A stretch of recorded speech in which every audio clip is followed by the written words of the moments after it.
Hello everyone. सो chemical equilibrium के last lecture में हम लोगों ने देखा कि केमिकल इक्विलिब्रियम होता क्या है, और केमिकल इक्विलिब्रियम का डेफिनेशन जानने के बाद हमने देखा था rate of forward reaction, rate of backward reaction, और फिर हमने देखा था लॉ ऑफ मास एक्शन, जिसके बेसिस पे हमने डिराइव किया था इक्विलिब्रियम कांस्टेंट की वैल्यू।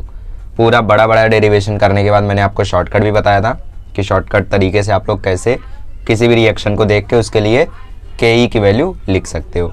के की वैल्यूज दो टाइप की थी, एक केपी था, एक केसी था। जब पार्शियल प्रेशर के टर्म्स में आप रिप्रेजेंट करते थे तो उसको केपी बोलते थे, और जब आप कॉन्सेंट्रेशन के टर्म्स में मतलब मोलरिटी वगैरह के टर्म्स में रिप्रेजेंट करते थे तो उसको हम केसी बोलते थे। ठीक है, तो उसी चीज़ को रिवाइज करते हुए आज हम लोग आगे बढ़ेंगे और आज हम लोग सीखेंगे केपी और केसी के बीच का रिलेशन। तो पहले भाई पुरानी बातें याद करेंगे, फिर हम लोग सीखेंगे केपी और केसी के बीच का रिलेशन, और रिलेशन सीखने के बाद हम लोग देखेंगे कि केपी केसी आखिर डिपेंड कितनी चीज़ों पर करते हैं। ठीक है, तो चलिए शुरू करते हैं। सबसे पहले हमने कोई भी लेट से एक रिएक्शन लिख दिया, A+2B is in equilibrium with 3C + 2D। कोई भी रिएक्शन लिख दो, मतलब आपकी मर्जी है। रेट ऑफ फॉरवर्ड रिएक्शन क्या था according to law of mass action? Law of mass action क्या कहता था? लॉ ऑफ मास एक्शन कहता था कि रेट ऑफ रिएक्शन जो होता है वो डायरेक्टली प्रोपोर्शनल होता है प्रोडक्ट के एक्टिव मास के, फिर प्रोडक्ट के कॉन्सेंट्रेशन के रिएक्टेंट के कॉन्सेंट्रेशन के प्रोडक्ट पर। मतलब रिएक्टेंट का जो भी कॉन्सेंट्रेशन है यहाँ पे, लेट से इसका कॉन्सेंट्रेशन है A और इसका कॉन्सेंट्रेशन है B, तो इसके ये डायरेक्टली प्रोपोर्शनल होता है। कौन? Rate of reaction. ये कौन कहता था? ये कहता था लॉ ऑफ मास एक्शन। पर यहाँ पे तो दो रिएक्शन हो रहा है, एक फॉरवर्ड रिएक्शन हो रहा है, एक बैकवर्ड रिएक्शन हो रहा है, तो दोनों के लिए हम लोग लिखते हैं rate of reaction. Rate of reaction for forward reaction हो जाएगा KF into concentration of A into concentration of B। ये ब्रैकेट का क्या मतलब था? ब्रैकेट का मतलब था एक्टिव मास। एक्टिव मास क्या होता है? अब एक्टिव मास मतलब वो मास, वो अमाउंट एलिमेंट्स का, मॉलिक्यूल्स का, कंपाउंड्स का, जो भी मतलब रिएक्ट कर रहे हैं, उनका वो मास जो कि रिएक्शन में पार्टिसिपेट कर रहा है। अब जरूरी नहीं है इस मार्कर को मैं किसी से रिएक्ट कराऊं तो पूरा का पूरा मार्कर रिएक्ट कर जाए। शुरू में इसके कुछ ऊपर के मॉलिक्यूल रिएक्ट करेंगे, मतलब कुछ ही मॉलिक्यूल्स रिएक्ट करते हैं, तो जो मॉलिक्यूल पार्ट लेते हैं रिएक्शन में उसको हम बोलते हैं एक्टिव मास। और फिर यहाँ पे जो स्टोकियोमेट्री रहती है, स्टोकियोमेट्री को हम लोग यहाँ पे कहाँ लगाते हैं? पावर में लगाते हैं। तो यहाँ 1 है तो यहाँ 1 आया, यहाँ 2 है तो यहाँ 2 आया। अब रेट ऑफ बैकवर्ड रिएक्शन, मतलब अगर हम बैकवर्ड रिएक्शन की ओर देखें तो अब रिएक्टेंट ये दोनों है, प्रोडक्ट ये दोनों है। फॉरवर्ड रिएक्शन देख रहे थे तो रिएक्टेंट ये दोनों थे, प्रोडक्ट ये दोनों थे। बैकवर्ड रिएक्शन के लिए अगर ROR लिखोगे तो ये आएगा KB। ये क्या है? Rate constant for forward reaction. ये क्या है? Rate constant for backward reaction. Concentration of C stoichiometry 3 तो यहाँ पे पावर में, कॉन्सेंट्रेशन ऑफ D स्टोकियोमेट्री 2 तो पावर में। ठीक, अब हम जानते हैं इक्विलिब्रियम पे क्या होता है। इक्विलिब्रियम पे rate of backward reaction equal to हो जाता है रेट ऑफ फॉरवर्ड रिएक्शन। ठीक है, मतलब rate of backward reaction is equal to rate of forward reaction. तो कैसे भी लिख सकते हो आप लोग, ROF is equal to ROB भी लिखोगे तो भी चलेगा। मतलब KF into concentration of A into concentration of B का स्क्वायर इक्वल हो गया KB into concentration of C का cube into concentration of D का स्क्वायर। अब इनका रेशियो हमने ले लिया था तो KF अपॉन KB की वैल्यू आई थी कॉन्सेंट्रेशन ऑफ C का cube into concentration of D का square upon concentration of A into concentration of B का स्क्वायर। KF अपॉन KB का हम लोग रेशियो निकाल लेते थे, बिकॉज KF भी कांस्टेंट है, KB भी कांस्टेंट है, तो दोनों को मिला के एक नया कांस्टेंट आता था, दैट इज KE। KE को हम लोग बोलते थे इक्विलिब्रियम कांस्टेंट। अब KE के आगे चल के मैंने आप लोगों को दो टाइप्स बताए और इसको लिखने का सीधा तरीका बताया था। इसको लिखने का सीधा तरीका क्या है? प्रोडक्ट लिखो, यहाँ पे जितने भी प्रोडक्ट है सबको मल्टीप्लाई के फॉर्म में लिखो और पावर में दे दो स्टोकियोमेट्री, और नीचे रिएक्टेंट लिखो। रिएक्टेंट लिखने के बाद जितने भी रिएक्टेंट है सबको मल्टीप्लाई करो और उसके पावर में दे दो स्टोकियोमेट्री। तो यहाँ पे प्रोडक्ट C और D है, तो C और D ध्यान रखना फॉरवर्ड की तरफ से लिखना ये KE की वैल्यू, वरना आप बैकवर्ड की तरफ से लिखोगे और बोलोगे प्रोडक्ट तो A और B है। नहीं, फॉरवर्ड से लिखो, तो फॉरवर्ड के लिए रिएक्टेंट ये, प्रोडक्ट ये। तो प्रोडक्ट में C और D है, उसका क्यूब उसका स्क्वायर स्टोकियोमेट्री पावर में, और रिएक्टेंट A और B है, A की पावर 1 क्योंकि स्टोकियोमेट्री 1, B की पावर 2 क्योंकि स्टोकियोमेट्री 2। ठीक है, सो ये हो गई हम लोगों की इक्विलिब्रियम कांस्टेंट की वैल्यू, KE की वैल्यू। समझ में आया इतना? अब KE को हम लोगों ने दो टर्म्स में देखा था, KE को हम लोगों ने दो तरीके से देखा था, एक था KP और एक था KC। तो इनको देखते हैं अब, चलिए। दो टाइप के फिर हम लोगों ने इक्विलिब्रियम कांस्टेंट देखे थे। ठीक है, 2 टाइप्स ऑफ इक्विलिब्रियम कांस्टेंट्स, एक था KP एक था KC।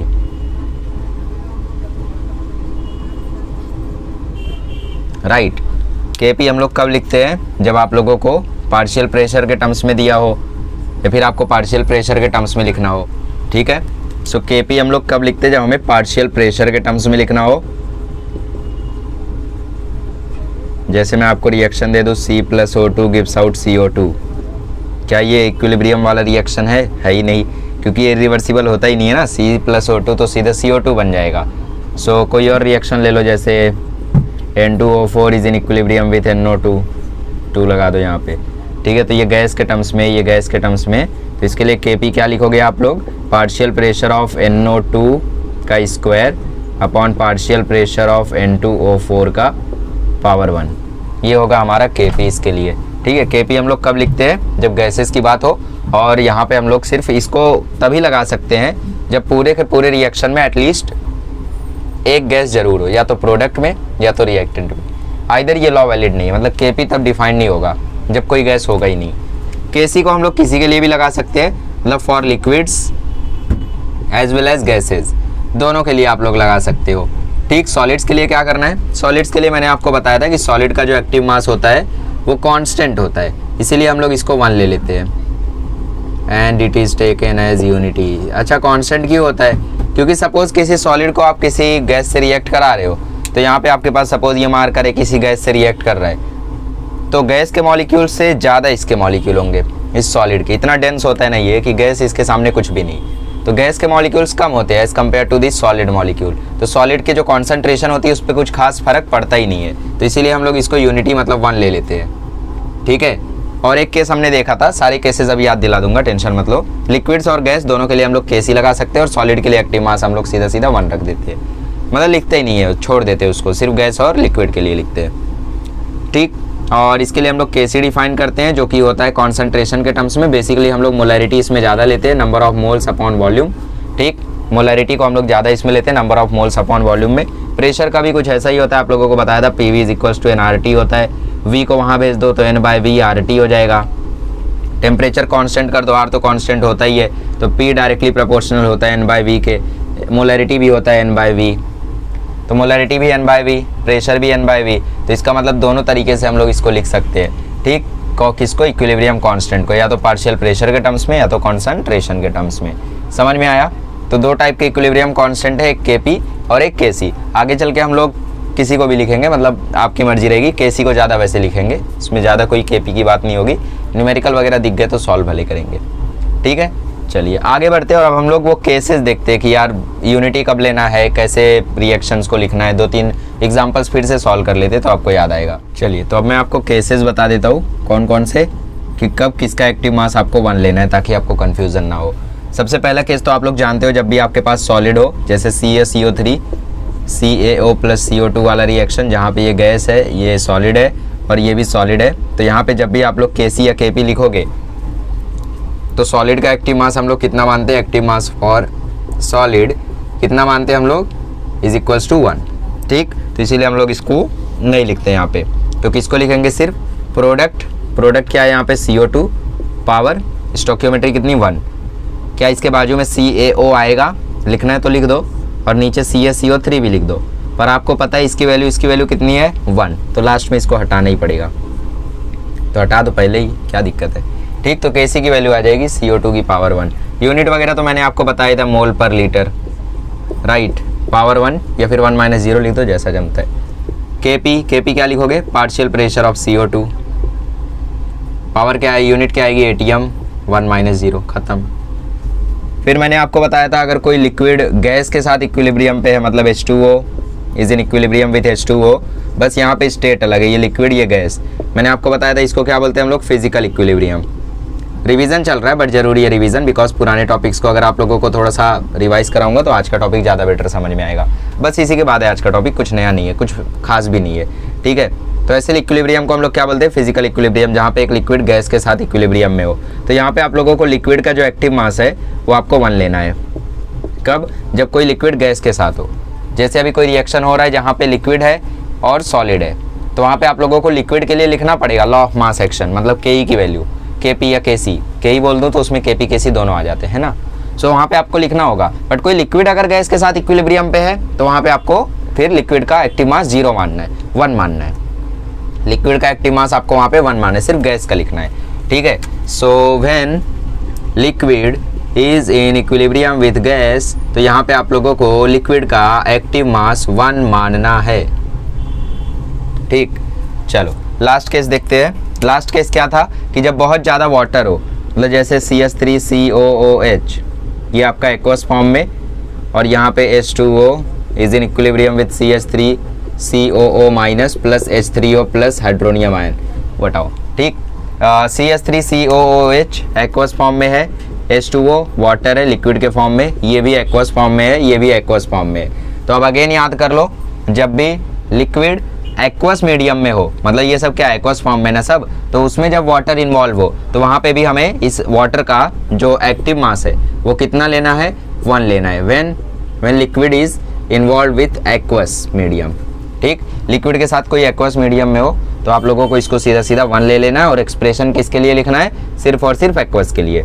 तो इसके लिए Kc की वैल्यू आ जाएगी, Kp इसके लिए डिफाइंड होगा क्या, नहीं होगा, क्योंकि यहाँ पे कोई गैसियस मॉलिक्यूल नहीं है। तो Kc आप लोग सॉलिड के लिए नहीं लिख सकते, लिक्विड के लिए, सॉलिड के लिए क्या लिखोगे, एक्वस के लिए एज वेल एज गैसियस के लिए, तीनों के लिए लिख सकते हो। बट Kp आप लोग सिर्फ और सिर्फ गैसेस के लिए लिख सकते हो, याद रखना ये चीज़ बहुत ही ज़्यादा इंपॉर्टेंट है। मे भी आपको एग्जाम में क्वेश्चन आ जाए, बोर्ड एग्जाम में MCQ में, कि भाई इसके लिए Kc की वैल्यू क्या होगी, सॉरी Kp की वैल्यू क्या होगी, तो भावनाओं में बह के तुमने लिख दिया। अब बाद में तुम्हें पता चला कि वहाँ पे एक भी गैसियस आयन था ही नहीं, या फिर एक भी गैसियस मीडियम में, मतलब एक भी गैसियस मॉलिक्यूल था ही नहीं, फिर गलती हो गई ना, वहाँ पे एक नॉट डिफाइंड ऑप्शन रहेगा या फिर नॉन ऑफ दीज ऑप्शन रहेगा। तो तुम्हें लगता है नॉन ऑफ दीज हमेशा नेग्लिजिबल रहता है, कभी वो करेक्ट होता ही नहीं है, नहीं होता है वो भी, ठीक है। मोस्ट ऑफ द टाइम नहीं होता है, बट कभी कभी होता है, नॉन ऑफ दीज भी करेक्ट होता है, इसलिए उसको इग्नोर नहीं करने का, दिया है तो देख लेने का। जैसे हम लोग को एक क्वेश्चन आया था मैथ्स का था, तो यहाँ पे कुछ लोग नाराज हो जाएंगे इसलिए क्वेश्चन नहीं बताऊँगा। तो वहाँ पे एक नन ऑफ दिस का ऑप्शन था, उन्होंने पूछा था कि सबसे छोटा नंबर जो इस केस को सेटिस्फाई करेगा वो दिए हुए ऑप्शन में से कौन सा है। तो उस केस को सेटिस्फाई करने वाला नंबर था 4, और ऑप्शन में दिया था 8, 12, 16 और नन ऑफ दिस। तो एक्चुअली 4 के मल्टीपल्स उसको सेटिस्फाई करते थे, मतलब 4, 8, 12, 16, 20 ये सारे सेटिस्फाई करते थे। मैंने सोचा यार 4 तो सेटिस्फाई करता है, बट वो तो ऑप्शन में नहीं है, ऑप्शन में सबसे छोटा 8 है, तो उसको मार देता हूँ। तो मैंने उसको करेक्ट मार दिया। अब भाई जब MCQ टाइप पेपर था, मैंने पूरा कर दिया स्केच। अब उसके बाद मुझे पता चला यार ये नन ऑफ दीज करेक्ट होगा यहाँ पे। उसके बाद दिमाग की बत्ती जली, मैंने ये ट्रिक खेल दी, मैंने बोला पेपर ख़राब हो गया मैम, दूसरा पेपर दे दो। दूसरे पेपर पे फिर गलती को सुधार लिया, ठीक है। सो ऐसा एग्ज़ाम में नहीं कर पाओगे असली वाले, वो तो क्लासेस का टेस्ट था, तो वहाँ पे कर सकते हो आप लोग। तो इसके लिए जब Kc की वैल्यू लिखोगे तो आएगा, देखो CH3COO माइनस, और फिर मल्टीप्लाई कर रहे हो आप H3O प्लस से, स्टोकियोमेट्री 1 1 है तो पावर में 1 1 लिखो या ना लिखो बात वही है, और नीचे आ जाएगा CH3COOH, ठीक। तो इतनी चर्चा हो गई हमारी Kp और Kc के बारे में। आई होप अब आप लोगों को इक्विलिब्रियम कांस्टेंट की वैल्यूज समझ में आ गई हैं, उनको लिखने का तरीका आपको पता चल गया है। जो प्रोडक्ट है उसको ऐसा फॉर्म में लिखो, स्टोकियोमेट्री पावर में दे दो, स्टोकियोमेट्री 1 है दे दो, 1 है दे दो, और नीचे लिखो आप लोग रिएक्टेंट, जो भी रिएक्टेंट था यहाँ पे, ठीक, उसको लिखो, और इसकी स्टोकियोमेट्री भी पावर में दे दो। यूनिट वगैरह तो समझ ही गए, इसकी यूनिट क्या आएगी, मोल्स पर लीटर 2 - 1 आएगी पावर, ठीक है। चलो अब आगे बढ़ते हैं और अब हम देखते हैं relation between Kp and Kc। बहुत ज़रूरी है, आपको सीधा सीधा डिराइव करने के लिए बोर्ड में आ सकता है। चलिए, relation between Kp and Kc।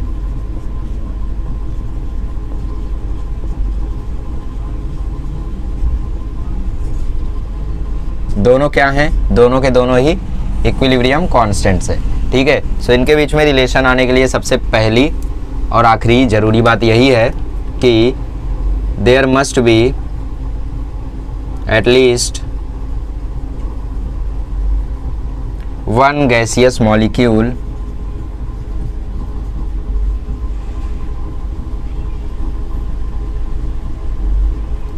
In reactant और प्रोडक्ट, मतलब रिएक्टेंट में या फिर एटलीस्ट प्रोडक्ट में एक गैसियस मॉलिक्यूल जरूर रहना चाहिए।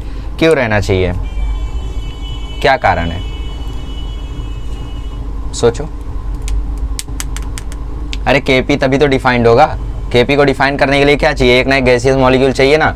लिक्विड को रखोगे सॉलिड के साथ तो Kc तो डिफाइन हो जाएगा, बट अगर आप लोग गैस ही नहीं रखोगे तो Kp तो डिफाइन ही नहीं हो पाएगा। तो Kp ही जब डिफाइन नहीं होगा तो उनके बीच का रिलेशन क्या डिफाइन होगा।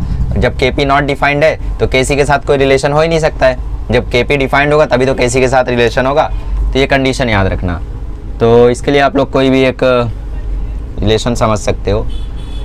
ठीक है, जैसे एक एग्जांपल लेते हैं, a + 2b + 4c is in equilibrium with कुछ भी ले लो, यहाँ पे d बचा है, e बचा है, d + e।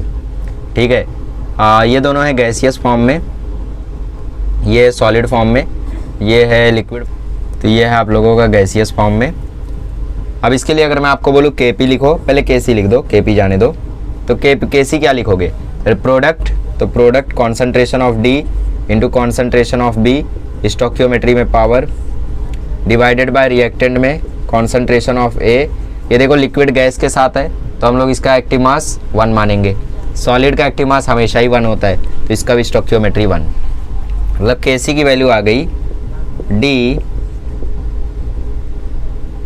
E A।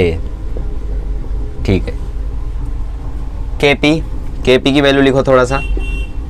Kp की वैल्यू आएगी partial pressure of D multiplied by partial pressure of E upon partial pressure of A, ये वैल्यू आएगी। ठीक है, अब मुझे बताओ यहाँ पे जो कॉन्सेंट्रेशन लिखी हुई है Kc में जो ये DEA की कॉन्सेंट्रेशन लिखी हुई है, ये कॉन्सेंट्रेशन किसके टर्म्स में लिखी हुई है, मोलरिटी के टर्म्स में, मतलब number of moles upon volume के टर्म्स में। तो क्या मैं DEA को concentration of D into concentration of E into concentration of A ऐसा लिख सकता हूँ? बिल्कुल लिख सकता हूँ, क्योंकि जो यहाँ पे कॉन्सेंट्रेशन है उसको मैंने लिख दिया in terms of number of moles per unit volume, और number of moles per unit volume को मैंने C नाम दे दिया है, तो इसको मैंने C के टर्म्स में लिख दिया। ठीक है, अब जरा आइडियल गैस इक्वेशन बताओ मुझे, मैं भूल गया। PV is equals to nRT होता है। स्टेट्स ऑफ मैटर पढ़ लिए ना, केमिस्ट्री का सिलेबस तेजी से भागा था, कवर करो। ठीक है, P इज इक्वल्स टू, देखो V को वहाँ भेजो तो n/v RT, n/v RT सही तो लिखा था, पता नहीं क्यों मिटा दिया। तो n/v को मैंने क्या बोला है, C बोला है, तो P की वैल्यू क्या आ जाएगी, P की वैल्यू आ जाएगी CRT। ठीक है, तो मैं क्या काम करता हूँ, यहाँ पे C लिख देता हूँ। So Kp is equals to PD की जगह लिख देता हूँ C for D into RT। RT क्या है, कांस्टेंट है, तो RD TD ये लिखने की जरूरत है क्या, नहीं है। R क्या है, यूनिवर्सल गैस कांस्टेंट, तो यहाँ पे ये सब करने की जरूरत नहीं है। P की जगह लिख देता हूँ CERT, PA की जगह लिख देता हूँ CART, राइट। ठीक है, कोई दिक्कत नहीं है। अब क्या करते हैं, Kp इज इक्वल्स टू देखो यहाँ पे RT बाहर चला जाएगा, तो ये बचेगा C for D, C of E, RT बाहर गया तो ये हो गया RT की पावर 2। ये एक्टिव मास नहीं लिखा है मैंने, ये ब्रैकेट है नॉर्मल वाला, हाँ ये एक्टिव मास है। ये देखो यहाँ वाला भी RT में बाहर कर देता हूँ तो C for A into RT गया बाहर। ठीक है, चलो नॉर्मल ब्रैकेट बना देता हूँ, वरना कुछ लोग RT का भी एक्टिव मास समझने लगेंगे। तो CD CE CA यहाँ पे दिख रहा है हमें। So substituting the value of Kc in Kp, तो यहाँ पे हमें क्या मिलेगा, अरे भाई क्या कर रहे हो। सो Kp इज इक्वल्स टू मुझे मिलेगा Kc इंटू RT, पावर क्या होगी 2 - 1, RT बेस सेम है और डिनोमिनेटर न्यूमरेटर में, मतलब डिवाइड में तो पावर सब्ट्रैक्ट होगी, तो ये आ जाएगा RT की पावर 2 - 1। ठीक, ये जो पावर आपको 2 - 1 दी है, इसको हम लोग केमिस्ट्री की भाषा में बोलते हैं डेल्टा NG। तो Kp is equals to Kc dot RT की पावर डेल्टा NG, ये हो गया relation between Kp and Kc। समझ में आया? इसको हम लोग क्या बोलते हैं, डेल्टा NG। डेल्टा NG है क्या, बता देंगे। Okay, so delta NG here is, delta क्या होता है, डेल्टा होता है डिफरेंस, NG मतलब number of moles of gases. तो यहाँ पे number of moles of gases कितने हैं, 1 और 2, तो यहाँ पे आपको लिखना है NP माइनस NR, मतलब number of moles of gases in product minus number of moles of gases in reactant, this is known as delta NG। कितने मोल्स हैं, 2 मोल्स। यहाँ पे कितने मोल्स है, 1 मोल, तो 2 - 1, क्या लिखा है यहाँ पे 2 - 1। ठीक है, हाँ इसको हालांकि आगे जाके आपको 1 कर देना है, वो बात अलग है, बट मैं बता रहा था आपको कि डेल्टा NG क्या होता है, डेल्टा NG होता है NP माइनस NR। NP मतलब number of moles of gases in product, ये NP माइनस NR किसके लिए आपको लिखना है, ओनली फॉर गैसेज। देखो यहाँ पे G लिखा है मैंने, ठीक है, ओनली फॉर गैसेज।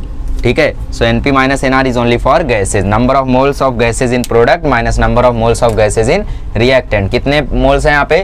2। यहाँ पे कितने मोल्स है? 1। तो क्या आएगा यहाँ पे? 2 माइनस 1। तो delta N G NP minus NR. Relation क्या आया? के P is equal to K C dot R T. ठीक, अब फिर से बता दूं, चलो ठीक है। हमने कोई भी रिएक्शन उठा लिया normally, a plus 2b plus 4c gives out d plus e। वैसे यहाँ पे इसको नहीं लिखते तो भी ठीक था हमारा मामला, क्योंकि ये लिक्विड और सॉलिड है, ये इन्वॉल्व भी नहीं हुआ, बट ऐसे ही लिख दिया मैंने। तो a plus 2b plus 4c is in equilibrium with d plus e। तो इसके लिए मैंने kc लिखवाया आपसे, तो आपने लिखा प्रोडक्ट का कॉन्सेंट्रेशन और रिएक्टेंट का कॉन्सेंट्रेशन और स्टोइकियोमेट्रिक पावर में। ठीक, और मैंने Kp लिखवाया आपसे, तो partial pressure of D into partial pressure of A upon partial pressure of A लिखा है आपने E। ठीक, अब Kc में मैंने बोला ये DEA का क्या रखा है आपने? कॉन्सेंट्रेशन। तो मैंने बोला number of moles per unit volume को आप C लिख दो, तो आपने CD CE CA लिख दिया। ठीक, फिर मैंने बोला आइडियल गैस इक्वेशन क्या है? PV is equal to nRT। तो P इज इक्वल टू क्या मिला आपको? N/V into RT। फिर मैंने आपको याद दिलाया अभी तो तुमने N/V को C कहा, तो आपने भी यहाँ पे N/V को C कह दिया, तो P is equal to CRT आ गया। अब ये याद मत कर लेना, ये याद करने की चीज़ नहीं है, इस पर्टिकुलर डेरिवेशन में काम आए इसके लिए हमने लिया है। अब इसको आप M भी ले सकते थे, मोलरिटी। ठीक, हमने कॉन्सेंट्रेशन के लिए C वर्ड यूज़ किया, कुछ भी कर सकते हो। तो Kp आ गया CDRT। कैसे आया? P की वैल्यू, P की वैल्यू क्या है? CRT। कॉन्सेंट्रेशन सबका अलग होगा, DEA का। क्या सबका R अलग होगा? नहीं, R इज कॉन्स्टेंट। यहाँ पे हम R की वैल्यू क्या रखते हैं? 0.0821। टेम्परेचर केल्विन में बताऊंगा अभी। ठीक, CDRT CERT upon CART। RT बाहर, तो RT का स्क्वायर, अंदर बचा CD इंटू CE और नीचे बचा CA इंटू RT। RT की पावर क्या होगी? 2 माइनस 1। ठीक, इस 2 माइनस 1 को हम बोलते हैं डेल्टा NG, क्योंकि ये सबके लिए अलग अलग होगा। डेल्टा NG क्या है? Number of moles of gases in product minus number of moles of gases in reactant. तो ये सबके लिए अलग अलग होगा। कहीं पे प्रोडक्ट में ज़्यादा मोल्स ऑफ गैसेज होंगे, कहीं पे कम होंगे, कहीं पे यहाँ ज़्यादा, कहीं पे यहाँ ज़्यादा, कहीं कहीं पे ये वैल्यू नेगेटिव आएगी, कहीं कहीं पे ये वैल्यू पॉजिटिव आएगी। तो हर जगह के लिए अलग अलग होते हैं, इसलिए हम लोग इसको कोई फिक्स नहीं लिखते, इसलिए हम लिखते हैं delta NG। Delta NG number of moles of gases in product minus number of moles of gases in reactant. I hope you are clear now. ठीक है, चलो आगे बढ़ते हैं और अब हम लोग देखते हैं इस इक्वेशन में किसकी वैल्यू क्या, कैसे सब्सटीट्यूट करना और यूनिट वगैरह। चलिए, सो हमने क्या रिलेशन इस्टेब्लिश किया? हमने रिलेशन बनाया Kp is equal to KC dot RT की पावर डेल्टा NG। ठीक है, चलिए इसको ऐसे लिखना चाहिए NG, क्योंकि number of moles for gases का यहाँ पे हम लोग डिफरेंस लेते हैं, प्रोडक्ट में कितना, रिएक्टेंट में कितना, उसके बीच का डिफरेंस। Kp क्या है यहाँ पे? Equilibrium constant when equilibrium constant is represented in terms of partial pressure. ठीक है, सो Kp की यूनिट हम लोग क्या लिखेंगे यहाँ पे? ATM।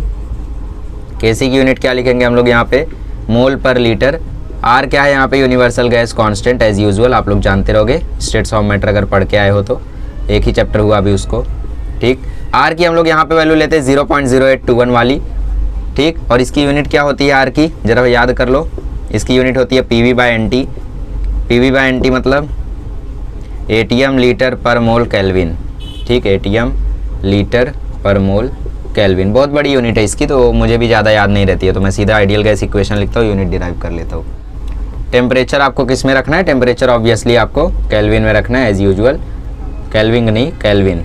डेल्टा NG क्या है? डेल्टा NG है number of moles of gases in product minus number of moles of gases in reactant. ठीक है, दोनों के बीच का आपको डिफरेंस निकालना है, number of moles of gases का, और आपको सब्ट्रैक्ट कर देना है, और वहाँ पे आपको वैल्यू मिल जाएगी डेल्टा NG की। इक्वेशन समझ में आ गई अच्छे से? कुछ प्रैक्टिस कर लें अब। चलो प्रैक्टिस करते हैं, चलिए प्रैक्टिस करते हैं और फिर 2-3 PYQs भी सॉल्व कर लेंगे।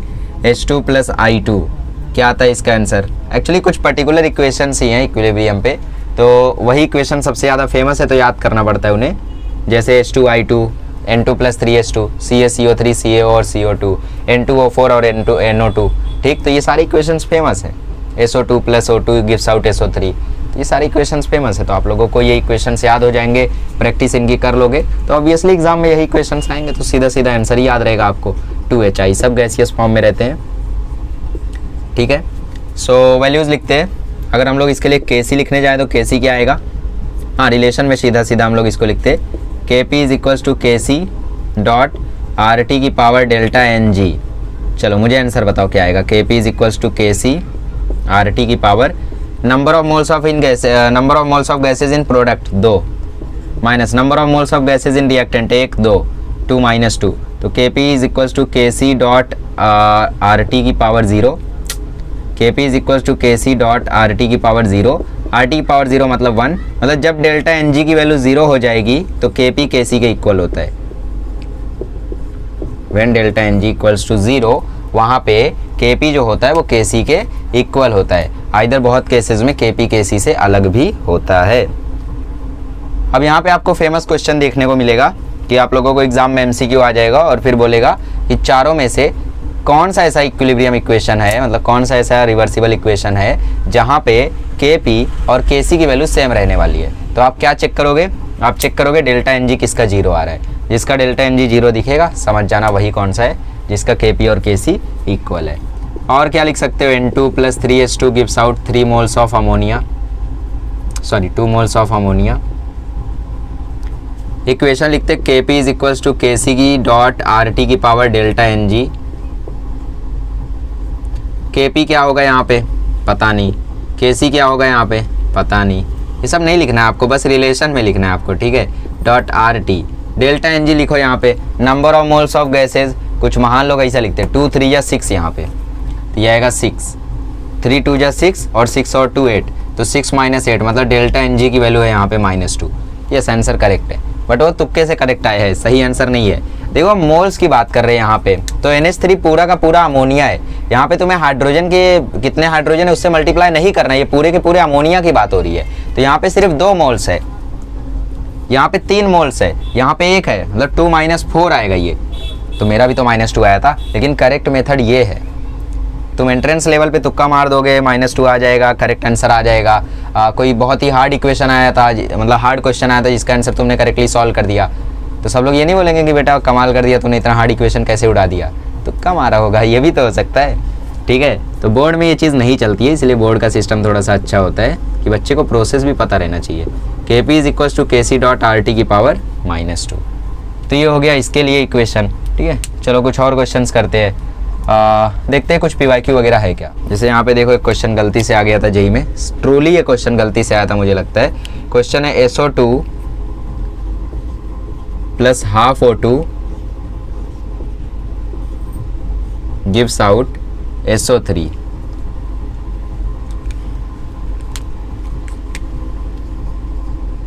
और फिर एक क्वेश्चन में लिखा है KP is equals to KC dot RT की पावर X। तो तुम्हें पूछा है X की वैल्यू कितनी है। नहीं मजाक हो रहा है, सॉल्व करो ये, ठीक है। आई थिंक ये क्वेश्चन तो आप लोग से सॉल्व हो जाना चाहिए, मजाक मत कर देना प्लीज़। हो जाएगा ना, क्या आंसर आया। अब यहाँ पे जो गलत करेगा आगे करेक्ट कर लेगा, और क्या। देखो KP is equals to KC dot RT की पावर NP - NR, मतलब डेल्टा एन जी की वैल्यू बेसिकली आपको बतानी है, क्योंकि डेल्टा एन जी किसके इक्वल है, एक्स के इक्वल है। तो delta N G is equals to X. Delta N G क्या आएगा, यहाँ पे 1 है, माइनस यहाँ पे ½ है, माइनस यहाँ पे 1 है। और ये माइनस कैसे हो गया, अरे दोनों प्लस होंगे पर ये ब्रैकेट रहेगा, माइनस अंदर जाएगा, सबकी साइन चेंज करेगा। तो 1 - ½ - 1 is equals to X. 1 1 cancel, X की वैल्यू आ गई -½ गलती से आ गया था जेई में, पता नहीं, ठीक है। चलो एक और क्वेश्चन आया था वो भी ट्राई करते हैं। चलिए जैसे क्वेश्चन लेते हैं N2 + 3H2 इक्विलिब्रियम विद, तो तुम्हें यहाँ पे KC की वैल्यू पता करनी है, यही तुम्हारा क्वेश्चन है, ठीक है। सो हम लोग रिलेशन जानते हैं KP is equals to KC dot RT की पावर डेल्टा NG। KP क्या है यहाँ पे, KP है 1.44 × 10⁻⁻⁵। KC क्या है यहाँ पे वही तो पता करना है। डेल RT क्या है, R की वैल्यू 0.0821, टेम्परेचर 500 डिग्री सेल्सियस मतलब 773 केल्विन। और डेल्टा NG क्या आएगा, number of moles of gases 2 4 मतलब 2 - 4। तो 1.44 × 10⁻⁻⁵। एक काम करो अभी इसको RT ही लिखे रहने दो। सो ये आ गई RT की पावर -2। -2 जब नीचे जाएगा तो ये हो जाएगा KC/RT का स्क्वायर। अब ये RT के स्क्वायर को यहाँ मल्टीप्लाई कर दो, यहाँ पे जो भी था यही था ना, तो सेम टू सेम कॉपी कर देना। तो KC आ जाएगा 1.44 × 10⁻⁵ × RT का स्क्वायर मतलब 0.0821 × 773 का स्क्वायर। तो ये मल्टीप्लाई कर लेना, जो भी आंसर आएगा वही तुम्हारा आंसर होगा। चलो तो ये फालतू क्वेश्चन और कुछ नहीं आता है। देखो यहाँ पे आपको इक्वेशन लिखने आ गया, आपने इक्वेशन करेक्टली लिख दिया, सॉल्व हो गया। बहुत ही रेयर केस में इस चैप्टर से क्वेश्चन आते हैं, और आते हैं तो वो ली चैटलियर्स प्रिंसिपल या फिर इस पर्टिकुलर कंसेप्ट पे आते, और कहीं से क्वेश्चन आते ही नहीं इस चैप्टर से, मोस्टली तो आते ही नहीं है, जो आते हैं वो आयोनिक इक्विलिब्रियम से।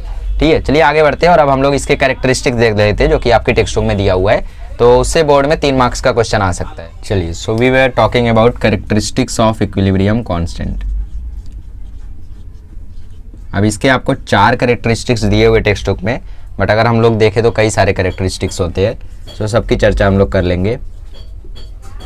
इक्विलिब्रियम कांस्टेंट, सबसे पहला तो यहाँ पे दिया हुआ है कि इक्विलिब्रियम कांस्टेंट की जो वैल्यू होगी, मतलब जो केपी या केसी की वैल्यू होगी, वो इंडिपेंडेंट होती है इनिशियल कॉन्सेंट्रेशन के। चाहे जितना आप रिएक्टेंट लो शुरू में, या चाहे जितना आप प्रोडक्ट लो, चाहे जितना रख सकते हो, उसके ऊपर वो डिपेंड नहीं करता है। ठीक है, सेकंड चीज, it is also independent of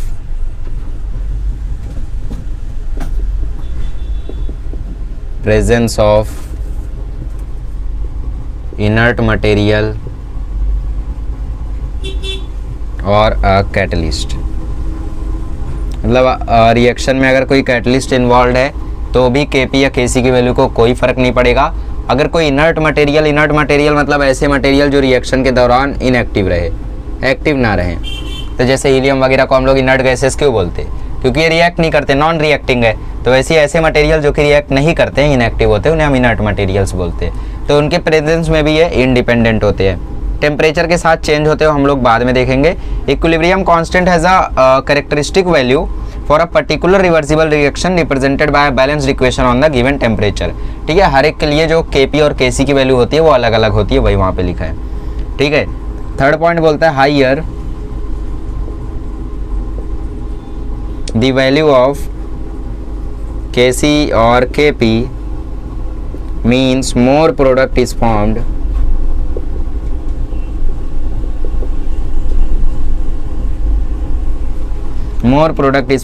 and the equilibrium point is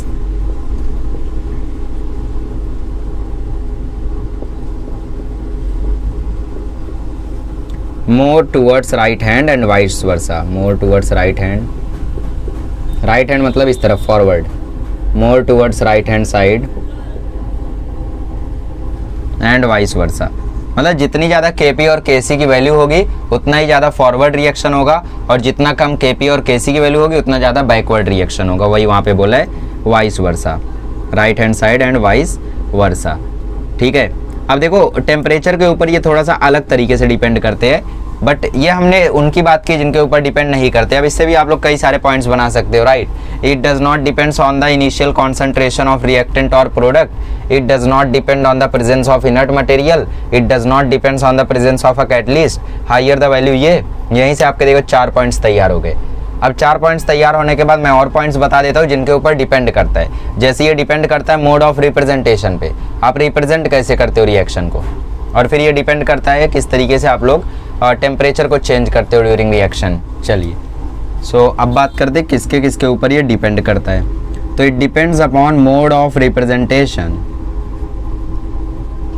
ये बहुत इंपॉर्टेंट बात है और आपकी टेक्स्ट बुक में ये बात नहीं दी गई है। मतलब रिएक्शन को आप लोग रिप्रेजेंट किस तरीके से करते हो उसके ऊपर भी ये डिपेंड करता है। कैसे देखते हैं कैसे। ठीक है, जैसे मैं लिखूँ N2 + 3H2 gives out 2 moles of ammonia NH3।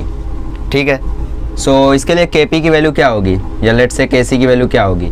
इसके लिए Kc की वैल्यू होगी NH3 की पावर 2 अपॉन N2 की पावर 1 और H2 का क्यूब। ठीक, अब जरा मुझे बताओ, इसको मैं अगर ऐसा लिख दूँ 2 moles of NH3 gives out 1 mole of nitrogen and 3 moles of hydrogen. तो इसके लिए क्या होगी Kc की वैल्यू, इसके लिए हो जाएगी H2 की पावर 3 N2 की पावर 1 अपॉन NH3 की पावर 2। तो अगर मैं इसको Kc डैश बोलूँ और इसको मैं Kc बोलूँ तो यहाँ से मुझे एक चीज़ समझ में आ रही है कि Kc है 1 अपॉन Kc डैश, उल्टा है ना उसका। Kc जो है वो है 1 अपॉन Kc डैश। तो आप लोग जैसा रिप्रेजेंट करते हो रिएक्शन को उसके ऊपर भी ये काफ़ी ज़्यादा डिपेंड करता है। आप इसको सीधा सीधा रिप्रेजेंट करते हो तो आपको ये वैल्यू मिल रही है, आपने जस्ट उल्टा किया तो आपको ये वैल्यू मिल रही है। ठीक है, और एक चीज़ देखो, ठीक, तो जैसे एक और तरीका देख सकते हो, H2 plus I2 2 moles of hydrogen iodide HI। ठीक, जरा नज़र डालते इस पे, K की वैल्यू लिखो तो ये आएगा HI की power 2 upon H2 into I2। ठीक, अब अगर इसी रिएक्शन में मैं 2 से डिवाइड कर दूँ तो ये रिएक्शन आपको ऐसा नजर आएगा, 1/2 H2 plus 1/2 I2 gives out 1 mole of HI। अब जरा K की वैल्यू लिखो, तो अब K की वैल्यू आएगी HI अपॉन H2 की पावर हाफ, और इधर आ जाएगा I2 की पावर हाफ। सो इसके ऊपर आपको ऐसा क्वेश्चन भी आ सकता है कि अगर इसके लिए K की वैल्यू है 25, तो ये K की वैल्यू क्या है, लेट्स से ये K डैश है, तो ये K डैश की वैल्यू क्या है। तो यहाँ पे आप लोग देख रहे हो, आपने क्या किया, आपने जस्ट इस इक्वेशन में डिवाइड बाय 2 कर दिया, तो डिवाइड बाय 2 कर दी, देखो मैटर कैसा हो गया, एकदम उल्टा हो गया। तो यहाँ पे अगर K की वैल्यू 25 है तो K डैश की वैल्यू क्या होगी, अगर K की वैल्यू 25 है सो K डैश की वैल्यू क्या होगी। K डैश की वैल्यू ध्यान से देखो, ये 2 है, यहाँ पावर 1 है, ये 1 है, यहाँ पावर हाफ है, ये 1 है, यहाँ पावर हाफ है, मतलब अगर हम लोग ध्यान से देखें तो इसका स्क्वायर रूट हो गया है। ठीक है, स्क्वायर रूट हो गया, इसका मतलब ये है K डैश जो है, ठीक, तो इसका मतलब जो K है, सॉरी जो K डैश है वो K की पावर हाफ है। ठीक, और 25 की पावर हाफ मतलब 25 का स्क्वायर रूट, तो ये कितना आएगा 5। ठीक है, तो यहाँ पे आखिर हुआ क्या था, पूरे इक्वेशन में हमने डिवाइड बाय 2 कर दिया था, इसलिए जो K की वैल्यू थी उसमें भी हमने क्या किया, डिवाइड बाय 2 कर दिया। क्यों, क्योंकि इधर स्टोकियोमेट्री में डिवाइड बाय 2 हुआ, तो जो चीज़ यहाँ स्टोकियोमेट्री में होती है वो चीज़ इस लॉ में इस पे होती है, एक्टिव मास पे। ठीक है, तो इसलिए यहाँ पे हाफ हुआ, हाफ हुआ मतलब इस वैल्यू पे हाफ हुआ, समझ रहे हो। अगर यहाँ पे डिवाइड बाय 3 होता तो इसका क्यूब होता, जैसे कोई इक्वेशन, लेट्स से यही वाला इक्वेशन है, इसको मैं लिख दूँ 2/3 NH3 gives 1/3 moles of N2 plus H2। ठीक है, तो ये जो भी वैल्यू आपकी थी, लेट्स से ये आपको बोला होता कि KC की वैल्यू है, KC डैश की वैल्यू है 64, तो इसकी वैल्यू कितनी होगी, तो आप देख रहे हो डिवाइड बाय 3 हुआ है, तो इस वैल्यू की पावर में भी आप डिवाइड बाय 3 कर दो। पावर क्या है इसकी 1, तो 1 को डिवाइड बाय 3 करो मतलब 1/3, तो KC लेट्स से ये डबल डैश है, तो 64 की पावर 1/3 मतलब 64 का क्यूब दैट इज़ 4। समझ रहे हो। तो अगर ऐसे क्वेश्चंस आपको आए तो कर ले जाओगे। चलो आगे बढ़ते हैं और देखते हैं ये कैसे डिपेंड करता है टेम्परेचर पे। चलिए, so last point, equilibrium constant, equilibrium constant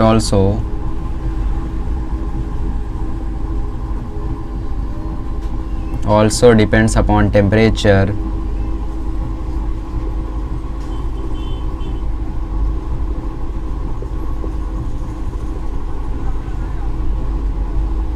ठीक है, ठीक है। देखो कैसे, लेट से टेम्परेचर T1 पर जो इक्विलिब्रियम कांस्टेंट है वो है K1, जो टेम्परेचर T2 है उस पर जो इक्विलिब्रियम कांस्टेंट है वो है K2। ठीक है, तो इसका रिलेशन कैसे आता है, इसका रिलेशन आता है log K1/K2 is equals to delta H by 2.303 R, ऊपर T2 माइनस T1 और नीचे T1 T2। बहुत ही इजी रिलेशन है, कोई भी इसमें भारी चीज़ नहीं है। एक बार आप 12th के इक्वेशन को देखोगे ना तो उससे मिलता जुलता इक्वेशन ही आपको दिखेगा। तो केमिकल काइनेटिक्स वगैरह आप लोग पढ़ोगे तो वहाँ पे आपको ऐसे कई सारे इक्वेशंस दिखाई देंगे, इलेक्ट्रोकेमिस्ट्री में और भी जगहों पर। तो इक्वेशन उसके सामने कुछ भी नहीं है। ठीक है, देखो टेम्परेचर चेंज करने पे कैसे K1 K2 चेंज होता है वो हम लोग कोशिश करते हैं समझने की। पहले इन टर्म्स को जानते हैं। K1 क्या है, equilibrium constant at temperature T1। K2 क्या है, equilibrium constant at temperature T2। Delta H क्या है, डेल्टा H है enthalpy of reaction. Enthalpy of reaction मतलब ये आपको बेसिकली बताता है कि रिएक्शन एंडोथर्मिक है, एक्सोथर्मिक है, या फिर इसमें हीट का लॉस या फिर हीट का एब्जॉर्प्शन नहीं हुआ है। ठीक है, enthalpy of reaction. Delta H अगर 0 रहेगा तो इसका मतलब हीट का कोई लॉस वहाँ पे नहीं हुआ है। ठीक है, और अगर पॉजिटिव रहेगा मतलब हीट क्या हुई है वहाँ पे, रिलीज हुई है। ठीक है, तो एंडोथर्मिक है, सॉरी एब्जॉर्ब हुई है, तो वहाँ पे एंडोथर्मिक है जब डेल्टा H पॉजिटिव रहेगा। और जब डेल्टा H नेगेटिव रहेगा मतलब वहाँ पे रिलीज हुई है तो वो एक्सोथर्मिक है। ठीक है, सो यहाँ पे केसेस भी बनते हैं, देखते हैं उनको। ठीक है, इससे पहले यहाँ पे हम लोग लिख लेते हैं कि डेल्टा H जो है वो है एंथैल्पी ऑफ रिएक्शन, और एक चीज़ यहाँ पे T2 जो है वो T1 से बड़ा है, इसलिए T2 माइनस T1 लिखेंगे। अगर T1 T2 से बड़ा होता है तो T1 माइनस T2 लिखते हैं और कुछ ज़्यादा फर्क नहीं आता। ठीक है, तो यहाँ पे केसेस आते हैं एंडोथर्मिक का, एक्सोथर्मिक का और नॉर्मल रिएक्शन का। अगर हीट कांस्टेंट है तो डेल्टा H क्या रहेगा, 0 रहेगा। अगर डेल्टा एच 0 रहेगा इसका मतलब log टू द बेस 10, यहाँ पे बेस में 10 होता है, ई नहीं होता है। मैंने बोला फिजिक्स केमिस्ट्री में बेस में आपको 10 ही मिलेगा, नेचुरल लॉग आपको मैथ्स में मिलेगा। log k1/k2 to the base 10 is equals to delta H आपने 0 रखा, सब कुछ 0 हो गया। ठीक, अब log की वैल्यू 0 कब आती है सोचो, मैंने आपको बेसिक में कई बार बताया है, बेसिक में या फिर आई थिंक नहीं बताया होगा, नीट वालों को, जेई वालों को पता होगा। देखो log की वैल्यू 0 तभी पॉसिबल है, एक ही कंडीशन में पॉसिबल है, जब इसकी वैल्यू 1 हो जाए। क्योंकि log का मतलब क्या होता है, log के जो बेस में रहता है उसको हम लोग बेस बोलते हैं। मतलब नॉर्मली जो हम लोग नंबर लिखते हैं 5 का स्क्वायर इज इक्वल्स टू 25, तो ये जो बेस में है इसको हम लोग log के बेस में लिखते हैं। जो ये आंसर है उसको हम लोग यहाँ पे लिखते हैं, ऐसा है क्या? और जो पावर है वो होता है log का आंसर, जो पावर है वो होता है log का आंसर। जो ये वैल्यू है उसको हम यहाँ लिखते हैं, और जो बेस है पावर का उस बेस को हम लोग log के बेस में डालते हैं। जैसे मैं लिखूँ 10 का स्क्वायर इज इक्वल्स टू 100 और log के फॉर्म में लिखने बोलूँ तो आप लोग लिखोगे log 10 100 इज इक्वल्स टू 2। समझ रहे हो? अच्छा, मैं आपको बोल दूँ log 10 की पावर 0 इज इक्वल्स टू 1, तो इसको log में कैसे लिखोगे? log बेस 10, जो ये है वो यहाँ और इज इक्वल्स टू 0। क्या ये वही है? log 10 log base 10 k1/k2 1 is equals to 0। एक ही केस पॉसिबल है log का वैल्यू 0 आने के लिए, यहाँ पे जब 1 हो जाए। ठीक, तो मतलब यहाँ पे जो k1/k2 की वैल्यू है वो किसके इक्वल है? 1 के। So k1/k2 is equals to 1, therefore k1 is equals to k2। इसका मतलब अगर डेल्टा एच 0 हो गया, इसका मतलब अगर डेल्टा एच 0 हो गया तो जो k1 और k2 की वैल्यूज़ हैं उनको घंटा फर्क नहीं पड़ेगा। ठीक है, अगर k1 और k2 की वैल्यू से डेल्टा एच 0 हो गया, डेल्टा एच पर टोटली ये डिपेंड करता है, it is dependent on delta H. ये पूरे इक्वेशन में डेल्टा एच ही डिसाइड करेगा कि k1 बड़ा होगा, k2 बड़ा होगा या k1 k2 सेम होंगे। k1 k2 कब सेम होंगे? जब डेल्टा एच की वैल्यू 0 हो जाएगी। डेल्टा एच की वैल्यू 0 मतलब ना तो उसमें हीट रिलीज हुई है ना तो हीट एब्जॉर्ब हुई है। डेल्टा एच 0 हुआ तो k1 k2 के इक्वल आ गया। मतलब कंडीशंस है कि इक्विलिब्रियम कॉन्स्टेंट्स इक्वल भी हो सकते हैं और नहीं भी इक्वल हो सकते हैं। अब केस 2 और केस 3 देखते हैं हम लोग, जहाँ पे एक में हम लोग एंडोथर्मिक रखेंगे, एक में एक्सोथर्मिक रखेंगे। ठीक है, ठीक है। So we were discussing about delta H. So case 2 देखते हैं। केस 2 में लेट से हमारा जो डेल्टा एच है वो लेस देन 0 आ गया। लेस देन 0 मतलब रिएक्शन हो गया एक्सोथर्मिक। डेल्टा एच जब नेगेटिव होता है तो रिएक्शन एक्सोथर्मिक होता है। याद रखना, कोई भी चीज़ छोड़ के जाती है तो वो चीज़ नेगेटिव हो जाती है। ठीक है, चाहे वो एक्सेलरेशन ड्यू टू ग्रेविटी हो, जैसे बॉल जब धरती को छोड़ के जाती है तो एक्सेलरेशन की वैल्यू माइनस लेते हैं ना हम लोग, मतलब पहले लेते थे, अब तो हम लोग उसको पॉजिटिव, और जब नीचे आता है तो उसको नेगेटिव लेते हैं, वो बात अलग है। तो हीट भी तो छोड़ के जाती है ना यहाँ पे रिएक्शन से। एक्सोथर्मिक मतलब क्या? हीट का रिलीज होना, हीट का छोड़ के जाना, तो वो क्या होगा? नेगेटिव होगा। ठीक है, ऐसे याद रख सकते हो। तो डेल्टा एच यहाँ पे नेगेटिव होता है। डेल्टा एच नेगेटिव है मतलब log k1/k2 की वैल्यू जो है, अच्छा यहाँ पे टेम्परेचर का भी नेगेटिव हो सकता है? नहीं, आर वो तो फिक्स है 0.0821, नहीं हो सकता। 2.0303 ये क्या नेगेटिव होगा? तो डेल्टा एच अगर नेगेटिव हो गया तो पूरा इक्वेशन नेगेटिव हो जाएगा। तो यहाँ पे log k1/k2 कैसा आ जाएगा? नेगेटिव आ जाएगा। तो इसका मतलब जो k2 है वो लेस देन k1 आ जाएगा।